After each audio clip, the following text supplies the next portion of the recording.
The signature isn't even close to matching, I whispered, staring at the documents spread across my apartment floor. My grandfather's will, the real one, lay next to the forged version my stepsister Madeline had submitted to the probate court. 3 months had passed since Grandpa James died, leaving his entire art collection and investment portfolio to me. He'd raised me after my parents' death, teaching me everything about art authentication and investment. The collection was worth millions, but its real value was sentimental. Each piece held memories of hours spent with him, learning the subtle details that separated masterpieces from forgeries. But Madeline had other plans. The day after the funeral, she'd swept into the probate hearing with a different will, one that left everything to her. The signatures looked genuine at first glance, the paper aged appropriately, even the lawyer's notary stamp seemed correct. I knew it was fake. Grandpa would never change his will without telling me. But Madeline had planned everything perfectly. "I'm sorry, Miss Collins," the judge had said, "but this will is more recent, properly notarized, and clearly expresses your grandfather's final wishes. The estate passes to Madeline Turner." I stood in the courthouse parking lot that day, watching Madeline climb into her Mercedes. She rolled down the window, her perfect smile gleaming with victory. "Enjoy being poor, Sophie," she called out. "Maybe you can get a job as a gallery security guard, to stay close to the art you'll never own." That was 3 months ago. Now, living in my small apartment after being evicted from Grandpa's house, I was finally putting the pieces together. The forged will was good, professional grade, but it wasn't perfect. 15 years of studying art authentication with Grandpa had taught me how to spot even the tiniest flaws in forgeries. My phone buzzed, a text from my best friend Lily. "Turn on channel 7 now." I flicked on the TV just in time to see Madeline standing at a podium, her arm wrapped around a tall, distinguished-looking man. "We are thrilled to announce the engagement of James Harrison II, CEO of Harrison Global Investments, to Madeline Turner, heiress to the prestigious Collins Art Collection," the reporter announced. I nearly dropped my coffee. James Harrison II wasn't just any wealthy CEO. He was one of the world's foremost art collectors and authentication experts. His private collection was legendary, and his reputation for spotting forgeries was unmatched. The couple met at a charity auction, the reporter continued, where Ms. Turner was showcasing pieces from her recently inherited collection. They planned to combine their collections after the wedding, creating one of the largest private art holdings in the country. The camera zoomed in on Madeline, resplendent in designer clothes bought with my grandfather's money. "James and I share a passion for authentic art," she simpered. "He's been absolutely fascinated by some of the rare pieces in my collection." "I bet he has," I thought, remembering the hundreds of hours Grandpa and I spent documenting every detail of each piece, including some very specific flaws that only a true expert would recognize. My phone buzzed again. "Lily, isn't Harrison the guy who exposed that huge art forgery ring last year?" I smiled for the first time in months. Madeline might have fooled a probate judge with her forged will, but she was about to show her fake collection to someone who would spot the inconsistencies immediately. See, there was something about the Collins art collection that only Grandpa and I knew. Something that would be obvious to an expert like James Harrison, but completely invisible to someone like Madeline who only saw dollar signs. 3 pieces in the collection were extremely convincing forgeries, purchased by my grandfather specifically to teach me the art of authentication. He kept detailed documentation of their true nature, including purchase records and correspondence with the forgers, all stored in a hidden safe that Madeline knew nothing about. I had discovered the safe's existence 2 days before Grandpa died. He left me a letter with the combination, telling me to use the contents when the time is right. I'd been too grief-stricken to open it before the probate hearing, but now, I pulled out my laptop and started typing an email to James Harrison's personal address, which, thankfully, Grandpa had in his contacts list. "Dear Mr. Harrison, congratulations on your engagement. As the rightful heir to the Collins art collection, I believe there are some details about certain pieces that might interest you, particularly the Vermeer study, the early Monet, and the recently discovered Degas."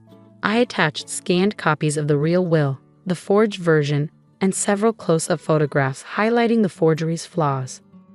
"I look forward to discussing this matter with you, preferably before you combine your collection with one that contains several extremely well-documented forgeries. Best regards, Sophie Collins." My finger hovered over the send button. Was I really ready to expose everything, to potentially ruin Madeleine's perfect new life? I thought about Grandpa's last words to me. The truth about art, Sophie, is that authenticity always reveals itself to those who know how to look. I hit send. 2 days later, I received a reply. Ms. Collins, I believe we need to talk. Would you be available for lunch tomorrow? There are some interesting discrepancies in your stepsister's collection that I'd very much like to discuss. Regards, James Harrison I. I looked around my small apartment at the art books and authentication guides scattered everywhere, at the documents proving Madeleine's deception. Soon, a real expert would see exactly what she'd done, not just with the will, but with the precious collection she'd stolen. Madeleine had taught me that some people will do anything for money, but Grandpa had taught me something more valuable, that true authenticity, whether in art or in life, eventually comes to light. As I replied accepting the lunch invitation, I smiled thinking about Madeleine's words in the courthouse parking lot. Maybe she should have spent less time gloating and more time learning about the collection she'd stolen. Because sometimes karma doesn't just happen, sometimes it needs an expert's eye to reveal the truth. The restaurant James Harrison chose for our meeting was exactly what you'd expect from a billionaire art collector. Elegant, private, and discreet. I felt out of place in my simple dress, but I carried something more valuable than designer clothes. Grandpa's documentation about the forged artworks. Harrison was already seated when I arrived, studying photographs of the collection spread across the table.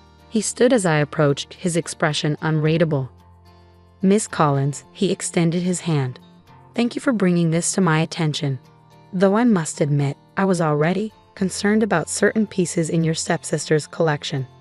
I sat down, placing my folder on the table. You noticed the inconsistencies in the vermeer. His eyebrows rose slightly. The brushwork on the bottom left corner. Yes, most people wouldn't catch that. My grandfather taught me well, I said, opening the folder. He bought that piece specifically because it was such a masterful forgery. He used it to teach me about authentication. I pulled out the original purchase documentation, along with Grandpa's detailed notes about the forgery's creation. Harrison's eyes widened as he read. This is extraordinary, he murmured. James Collins was a legend in authentication circles, but I had no idea he was documenting forgeries this way. There's more, I said, revealing the rest of the papers. The Monet and the Degas. They're also forgeries, exceptional ones, but fake nonetheless. My grandfather kept every detail about their origins. Harrison leaned back, running a hand through his silver hair. Miss Collins, do you understand what this means? Your stepsister has been presenting these pieces as authentic. She's already accepted offers from major museums for viewing rights.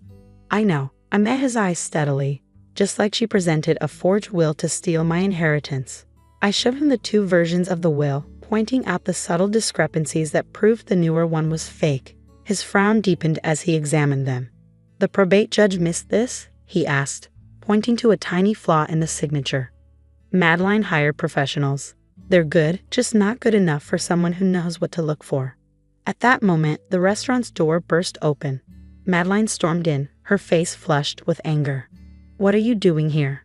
She demanded, glaring at me.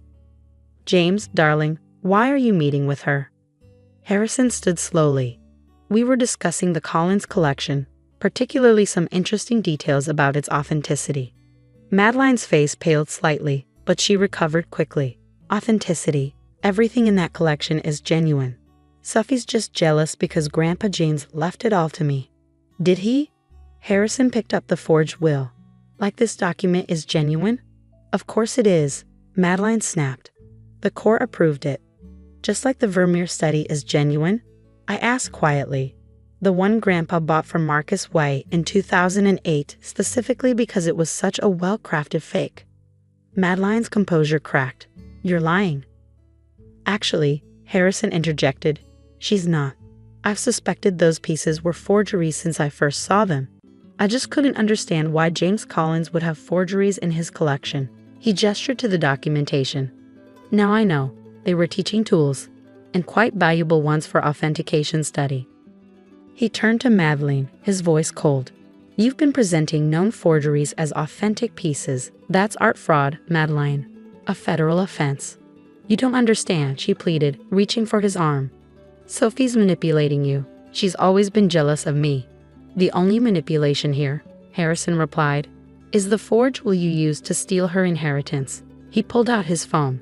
I've already contacted the FBI's art crime division. They're very interested in both the fraudulent art sales and the probate fraud. Madeline's face turned ashen. You can't, we're engaged. We're engaged, Harrison corrected. I don't marry art fraudsters.